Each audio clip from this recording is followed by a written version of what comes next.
Šodien iedziļināsimies kāda jauna uzņēmuma, GreenTech biznesa idejas prezentācijā. Viņi, kā saprot, plāno piedāvāt saules paneļu stādīšanu Latvijā.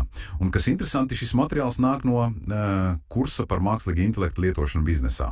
Jā.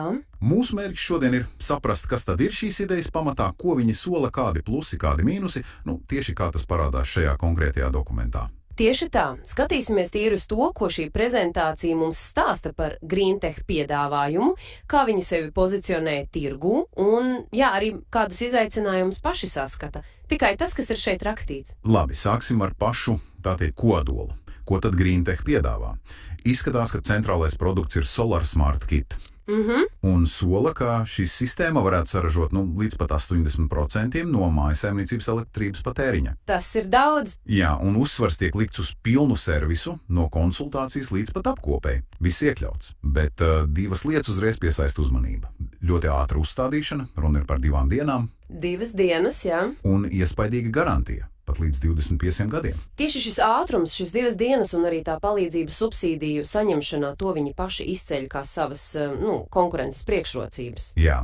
Un interesanti, pret ko viņi sevi liek. Saules enerģija, kas ir specifiskāks konkurents, bet arī lielie - Elektrum un Enefit. Tas, manuprāt, parāda tādu, zināmu ambīciju līmeni, vai ne? Noteikti.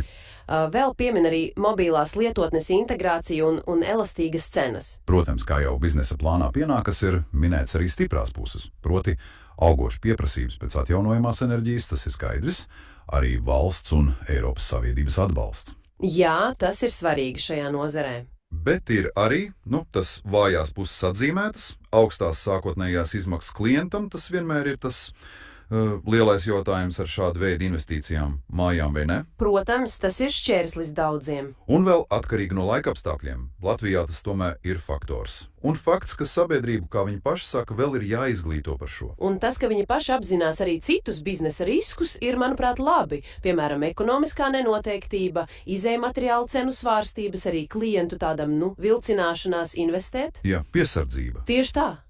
Un kā izaicinājumus min projektu vadību, nepieciešamību labi pārzinātās subsīdiju programmas un, protams, noturēt servisa kvalitāti, ja biznesa augs. Tas viss liecina par tādu, realitātes apziņu plānošanā.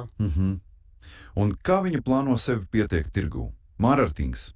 Izskatās, ka galvenais uzsvars ir uz sociālajiem medijiem un reklāmu. Digitālais fokus, jā. Un galvenie vēstījumi - ietaupījums līdz 80%, ātrā uzstādīšana 2 dienās, palīdzība ar subsīdijām, bet mēģina spēlēt arī uz emocijām, vidē draudzīgs dzīvesveids, droša nākotne ģimenei. Jā, tāds duāls pieejams. Vizuālie materiāli, kā aprakstīts, rāda laimīgu ģimeni modernā mājā ar paneļiem vai, profesionālu uzstādītāju sarunu ar klientu. Jā, tātad mārketings mēģina savienot to praktisko labumu, naudas ietaupījumu un ātrumu ar to emocionālo vēstījumu par drošību, par zaļo dzīvesveidu.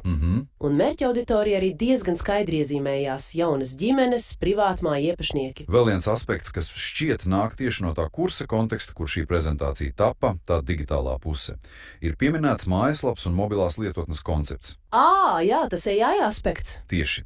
Un interesanti, ka tas esot izstrādāts ar AI rīku palīdzību, konkrēti minēta Replit vide, lai ātri radītu risinājumu bez programmētāja iesaistēs.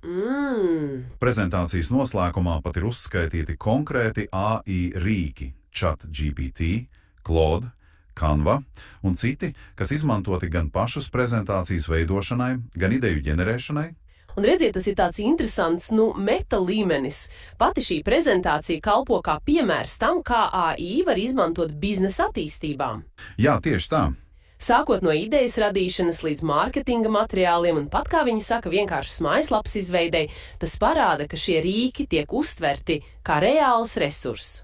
Labi, tad, ja mēģinam rezumēt, no šī dokumenta redzams, ka GreenTech sevi pozicionē kā ātru, uz klientu orientētu saules paneļu risinājumu nodrošinātāju Latvijā.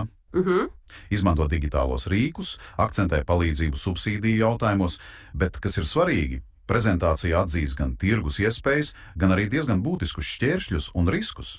Jā, un te rodas tas jautājums pārdomām, kas izriet tukari un vienīgi no šī dokumenta. Cik lielā mērā šī paļāvība uz ārējiem faktoriem, piemēram, tām pašām subsīdijām, kas var mainīties. Protams. Un tas pieņemums par AI rīku efektivitāti biznesa procesos, ātrumā, izmaksu samazinājumā, cik lielā mērā tas spēs nodrošināt reālu konkurētspēju un ilgtspējīgu darbību. Īpaši ņemot vērā. Tieši tā, īpaši ņemot vērā to pašu atzīto nepieciešamību izglītot tirgu un palīdzēt klientiem pārvarēt to sākotnējo investīcijas barjeru, tas, manuprāt, paliek kā galvenais jautājums pēc šī dokumenta izlasīšanas.